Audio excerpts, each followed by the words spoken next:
নমস্কার বন্ধুরা, আজকে 4 রকম ডাল নিয়ে নিয়েছি। এবার দুটো রেসিপি তোমাদের সাথে শেয়ার করব। তো এই 4 রকম ডাল হচ্ছে বিউলির ডাল, মুসুর ডাল, ছোলার ডাল, মটর ডাল।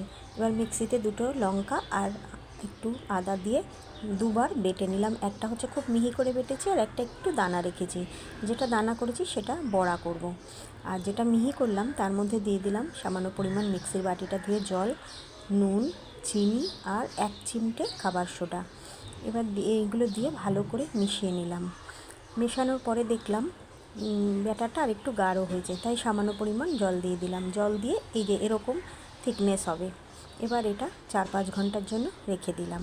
আর যেটা বড়া করব তার মধ্যে দিয়ে দিলাম স্বাদ মতো নুন, চিনি, হলুদ গুঁড়ো, ধনে গুঁড়ো আর জিরে গুঁড়ো। এবার এর মধ্যে দিয়ে দেবো গিমা শাক।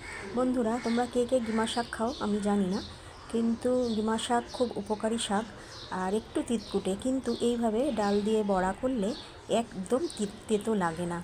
আমি বেগুন দিয়ে খাই, আলু দিয়ে ভেজে খাই, কিন্তু আজকে ডালের বড়া করছি। এবার দিয়ে দিলাম 1 হাতা বেসন। এবার বেসন দিয়ে ভালো করে মেখে গরম তেলে ভেজে নিলাম গিমা শাকের বড়া।